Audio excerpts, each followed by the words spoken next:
नमस्कार दोस्तों, मैं आपका दोस्त महेश डांगरा आज फिर एक नई कहानी के साथ आपके सामने हाजिर हूं।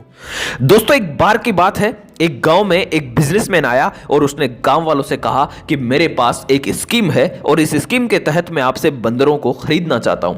आप अगर मेरे पास बंदर लाएंगे तो मैं हर एक बंदर का आपको 100 रुपए दूंगा। गांव वाले खेती बाड़ी के काम में लगे हुए थे, लेकिन उन्होंने सोचा कि यह काम बहुत अच्छा है और सभी बंदरों को ढूंढने में जुट गए। कोई 2 बंदर पकड़कर लाया, कोई 5 बंदर पकड़कर लाया और कोई 10 बंदर पकड़कर लाया। बंदरों के हिसाब से उस बिजनेसमैन ने उनको पेमेंट दे दिया। गांव वालों को भी लगा कि ठीक है, उनको उसकी मेहनत का फल मिला है और ये बिजनेसमैन ईमानदार है। थोड़े दिनों बाद बिजनेसमैन वापस आया और उसने कहा, अब की बार आपको 200 रुपए मिलेंगे। गांव वालों को लगा कि हमें यह काम करते रहना चाहिए क्योंकि अच्छा मुनाफा मिल रहा था। उन्होंने आपस में डिसाइड किया कि ठीक है, हम बंदरों को पकड़ लेंगे, लेकिन बंदर इतने बचे ही नहीं, इसलिए उन्हें बंदर ढूंढने में दिक्कत का सामना करना पड़ा। इस बार बंदरों की संख्या बहुत कम थी, आसपास के गांव में भी बंदर विलुप्त हो रहे थे, लेकिन फिर भी गांव वालों ने मेहनत की और जिसको सफलता हाथ लगी उसको पैसा मिल गया।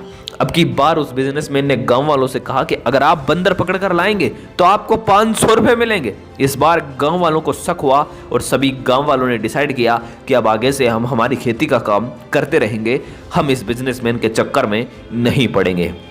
अब कुछ दिनों बाद बिजनेसमैन वापस आया और उसने कहा कि अगर आप मुझे बंदर देते हैं तो मैं आपको 1000 रुपए दूंगा। गांव वालों को भरोसा तो था कि ये दे सकता है, क्योंकि पहले भी उसने अपने को 100 रुपए और 200 रुपए में दिए हैं। उन्होंने कहा कि लेकिन आसपास बंदर है ही नहीं, हम कहां से बंदरों को लाए। लेकिन उसके साथ में उसका जो सलाहकार था, बिजनेसमैन का एडवाइजर, उसने गांव वालों से कहा कि देखो, मेरा बॉस तो चला गया है, आप चाहे तो 500 रुपए में मुझसे बंदर खरीद के 1000 रुपए में बेच सकते हो। गांव वालों ने कहा कि ठीक है, और 500 रुपए में गांव वालों ने बंदर ले लिए और अपनी मेहनत के पैसे उसको दे दिए, जबकि वह बिजनेसमैन तो उस सलाहकार को सिखा कर गया था। अंत में वह बिजनेसमैन अच्छे पैसे कमा कर चला गया। गांव वालों के बंदरों को ही गांव वालों को बेचकर पैसे कमाकर चला गया।